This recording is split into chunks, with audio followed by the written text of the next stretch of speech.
जय भीम साथियों, मैं रेखा रानी आज 2/3/2025 की प्रेस नोट के साथ आपके समक्ष उपस्थित हूं और मुझे पूरी उम्मीद है कि आप सभी मुझे ध्यानपूर्वक सुनेंगे और मेरे साथ बने रहेंगे। बीएसपी प्रमुख सुश्री मायावती जी द्वारा आज लखनऊ में उत्तर प्रदेश सहित ऑल इंडिया के सभी छोटे बड़े पार्टी पदाधिकारियों की बैठक में विभिन्न स्तर पर पार्टी संगठन की तैयारियों, कैडर के आधार पर जनाधार को सर्व समाज में बढ़ाने के अलावा पार्टी को हर स्तर पर मजबूत करने के संबंध में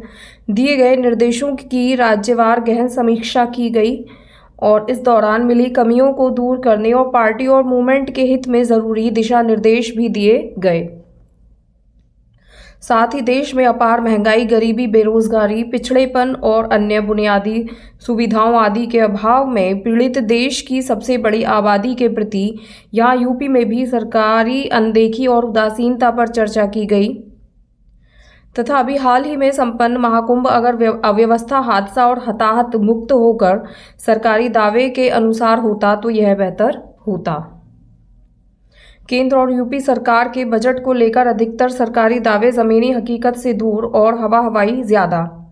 जिस कारण करोड़ों गरीबों, मजदूरों, दलितों, पिछड़ों और अन्य मेहनतकश लोगों के जीवन में अपेक्षित सुधार का घोर अभाव। यह चिंताजनक। भारत कब तक गरीब लोगों का अमीर देश कहलाएगा? केंद्र और यूपी सरकार इतना ज्यादा दूरदर्शी हो गई है कि उसे 125 करोड़ लोगों द्वारा रोटी रोजी, स्कूल, अस्पताल, सड़क और जीएसटी कर के बोझ आदि से बदहाल स्थिति की वर्तमान ज्वलंत समस्याएं नजर ही नहीं आ रही हैं। रोटी, रोजगार और शांति व्यवस्था सहित सही विकास को धरातल पर उतारना जरूरी, क्योंकि देश में खासकर करोड़ों बहुजनों के समुचित और समग्र विकास के बिना देश का विकसित होना नामुमकिन। बीएसपी राष्ट्रीय अध्यक्ष द्वारा पार्टी और मूवमेंट के हित में पार्टी संगठन से संबंधित अति महत्वपूर्ण फैसले लिए गए, जिसके तहत श्री आकाश आनंद को पार्टी के सभी पदों से हटाकर अलग कर दिया गया है। अब श्री आनंद कुमार जी और रामजी गौतम को पूरे देश की पार्टी का नेशनल कोऑर्डिनेटर बना दिया गया है। साथ ही इनके जिम्मेदारियों को भी वर्णित कर दिया गया है। इसके अलावा पार्टी, मूवमेंट और संगठन की मजबूती के संबंध में कुछ जरूरी बातें रखी, जिनसे पार्टी के लोगों को काफी प्रेरणा भी जरूर मिलेगी। सुश्री मायावती जी। लखनऊ, 2 मार्च 2025 दिन रविवार। बहुजन समाज पार्टी की राष्ट्रीय अध्यक्ष, उत्तर प्रदेश की 4 बार रही मुख्यमंत्री और पूर्व सांसद सुश्री मायावती जी द्वारा आज यहां लखनऊ में उत्तर प्रदेश सहित पार्टी के ऑल इंडिया के छोटे बड़े सभी पदाधिकारियों की बैठक में विभिन्न स्तर पर पार्टी संगठन के कार्यकलापों और तैयारियों, कैडर के आधार पर जनाधार को सर्व समाज में बढ़ाने के अलावा पार्टी के हर स्तर पर मजबूत बनाने के लिए दिए गए पिछले दिशा निर्देशों की राज्यवार गहन समीक्षा की गई।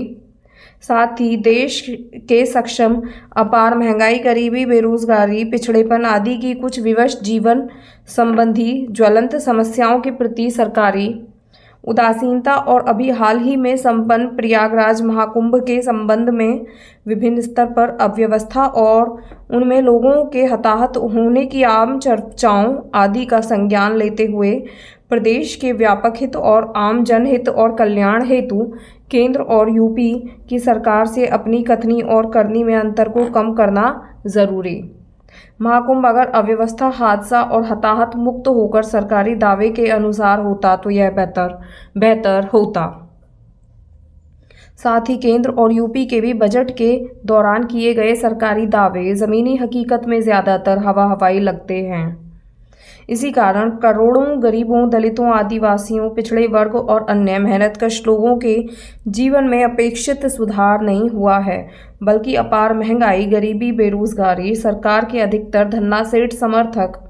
और जन विरोधी कार्यकलापों से लोगों की बदहाली बढ़ी है।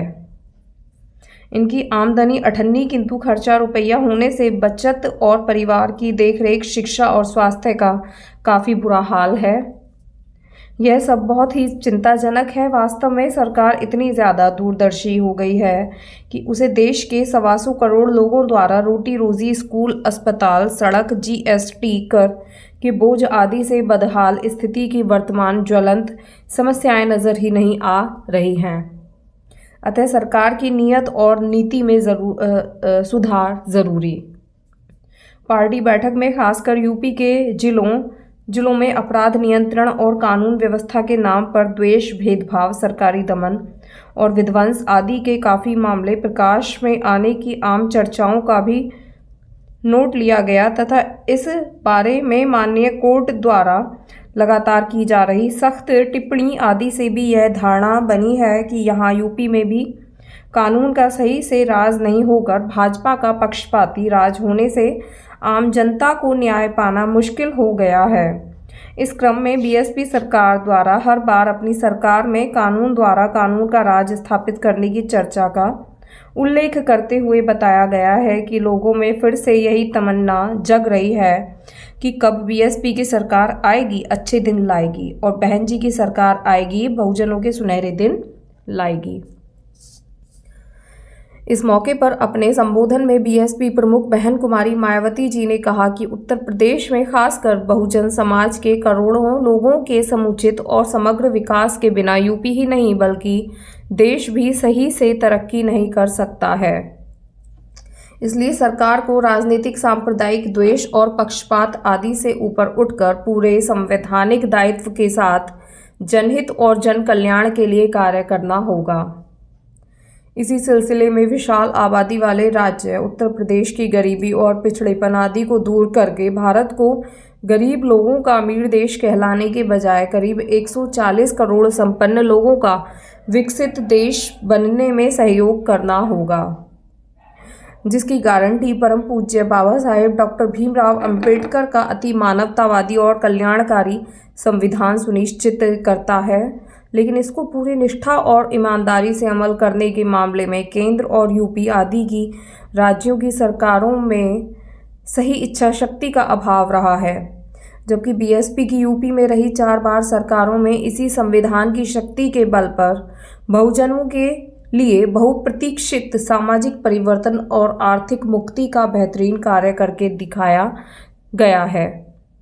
इसके अलावा बहन कुमारी मायावती जी ने अगले माह दिनांक 15 मार्च को बहुजन समाज पार्टी के जन्मदाता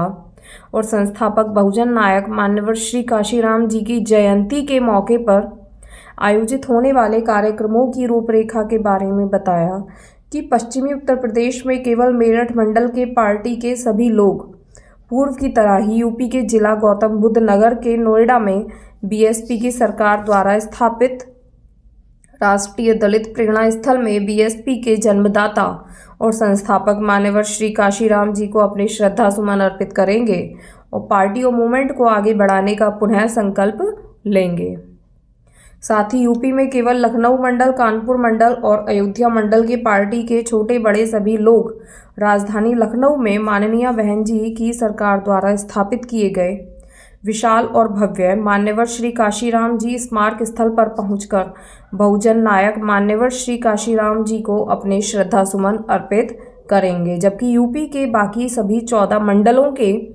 बीएसपी के लोग अपने अपने जिले या मंडल में विचार संगोष्ठी आदि जैसे कार्यक्रम हर वर्ष की तरह आयोजित करके बीएसपी सरकार द्वारा यूपी में पार्टी की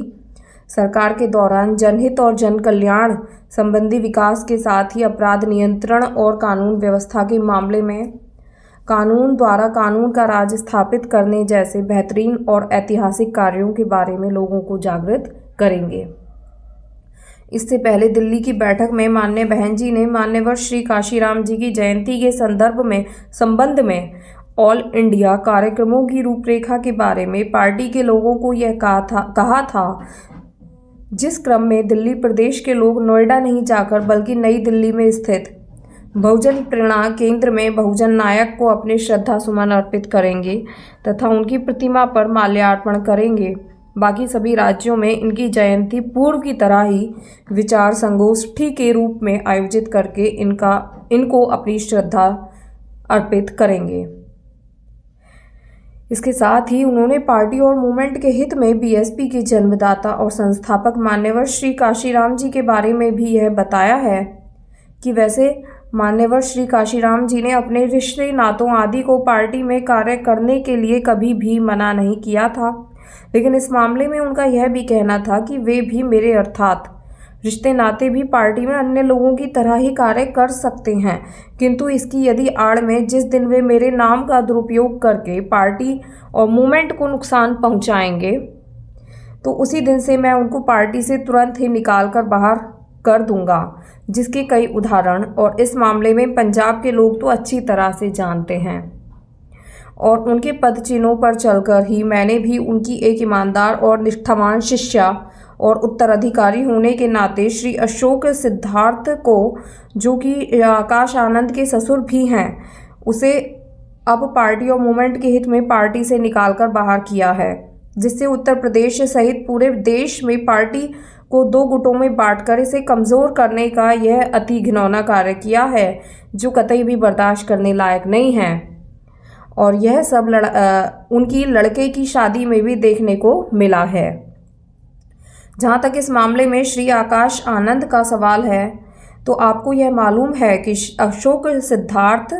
की लड़की के साथ इनकी शादी हुई है और अब श्री अशोक सिद्धार्थ को पार्टी से निकालने के बाद उस लड़की पर अपने पिता का कितना प्रभाव पड़ता है तथा आकाश पर भी उसकी लड़की का कितना प्रभाव पड़ता है, तो यह सब भी अब हमें काफ़ी गंभीरता से देखना होगा और अभी तक कतई भी पॉजिटिव नहीं लग रहा है। ऐसे में पार्टी और मूवमेंट के हित में श्री आकाश आनंद को पार्टी की सभी जिम्मेवारियों से अलग कर दिया गया है, जिसके लिए पार्टी नहीं बल्कि पूर्ण रूप से इसका ससुर श्री अशोक सिद्धार्थ ही जिम्मेवार है तथा जिसने पार्टी को नुकसान पहुंचाने के साथ साथ श्री आकाश आनंद के पॉलिटिकल कैरियर को भी खराब कर दिया है। और अब इसके स्थान पर पूर्व की तरह ही श्री आनंद कुमार ही पार्टी का सभी कार्य करते रहेंगे और यह पहले की तरह ही अभी भी मेरे लखनऊ और बाहर दौरे के दौरान पार्टी का सभी कार्य करते रहते हैं, जिससे अभी तक किसी भी मामले में मुझे निराशा नहीं हुई है। अर्थात इन्होंने पार्टी और मूवमेंट को अभी तक कोई भी नुकसान नहीं पहुंचाया है।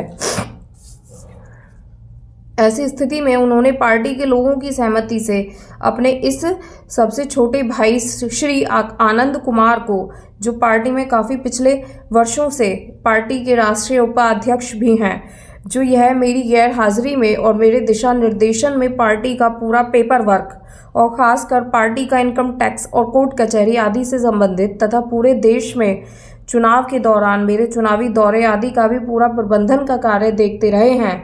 जिसने अपनी सरकारी नौकरी छोड़कर बीएसपी के संस्थापक और जन्मदाता मान्यवर श्री काशीराम जी के गंभीर बीमार होने पर और उनके दौरान मेरे बाहर दौरे के समय में भी यह मेरी गैर हाजिरी में इनकी पूरी देखभाल करते रहे हैं तथा फिर यह मेरे साथ रहने भी लगे थे। अब यह दिल्ली में पार्टी का सभी ज़रूरी कार्य देखने के साथ साथ पूरे देश में पार्टी के लोगों को अपना पूरा संपर्क भी बनाकर रखते हैं, जिसकी पूरी जानकारी समय समय पर यह मुझे देते हैं। इसलिए वर्तमान परिस्थितियों को ध्यान में रखकर अब इनको पार्टी का राष्ट्रीय उपाध्यक्ष बना रहने के साथ साथ पार्टी में इनको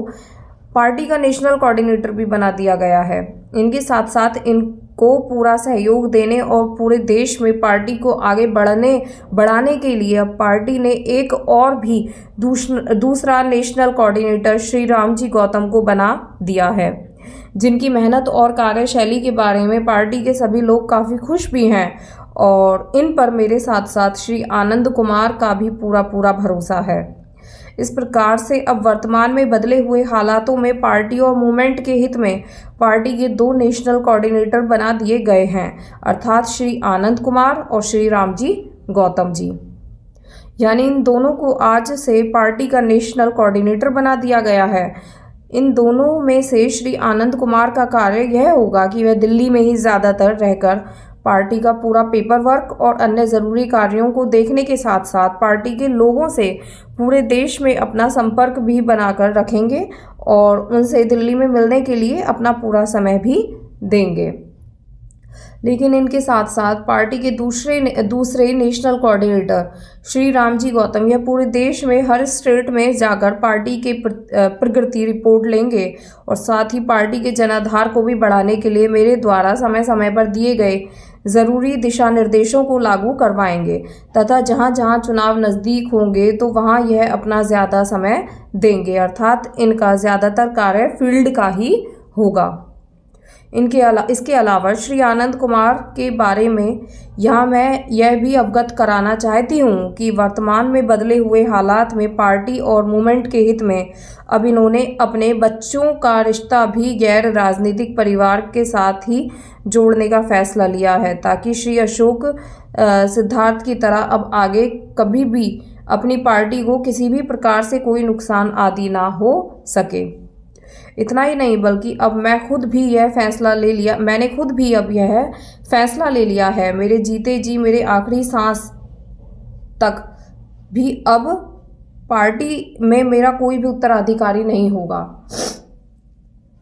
जिस फैसले का पार्टी के लोगों ने दिल से स्वागत किया है, इसके साथ साथ पार्टी की राष्ट्रीय अध्यक्ष बहन कुमारी मायावती जी ने अपनी उस बात को आज फिर से दोहराया है कि मेरे लिए पार्टी मूवमेंट पहले है, भाई बहन और उनके बच्चे और अन्य रिश्ते नाते आदि बाद में है। इसी परिप्रेक्ष्य में उन्होंने पार्टी के लोगों को यह भी विश्वास दिलाया है जब तक मैं जिंदा रहूंगी तो तब तक मैं आखिरी सांस तक पूरी ईमानदारी और निष्ठा से पार्टी को आगे बढ़ाने का हर संभव पूरा प्रयास करती रहूंगी। इसके साथ साथ बीएसपी प्रमुख सुश्री मायावती जी द्वारा बैठक में समीक्षा के दौरान उल्लेखित कमियों को दूर करके आगे की पार्टी कार्यक्रमों के लिए जरूरी दिशा निर्देश भी दिए गए। साथ ही अभी हाल ही में यूपी के मिल्कीपुर विधानसभा उपचुनाव में बीएसपी द्वारा कोई भी उपचुनाव नहीं लड़ने के फैसले के बावजूद भी समाजवादी पार्टी की हुई जबरदस्त हार का उल्लेख करते हुए उन्होंने कहा कि अब इसके लिए सपा किसको जिम्मेदार ठहराएगी, क्योंकि पिछले उपचुनाव में पार्टी की हार के लिए सपा ने बीएसपी को जिम्मेवार ठहराया था और मिथ्या प्रचार किया था, जबकि कुल मिलाकर सपा और भाजपा एक ही सिक्के के दो पहलू हैं और भाजपा व अन्य जातिवादी पार्टियों को केवल अम्बेडकरवादी नीति और सिद्धांत वाली बीएसपी ही पराजित कर सकती है। यह बात पूरे देश के सर्व समाज के लोगों को जरूर समझनी चाहिए। इन्हीं जरूरी बातों के साथ ही फिर बैठक का समापन कर दिया गया। धन्यवाद।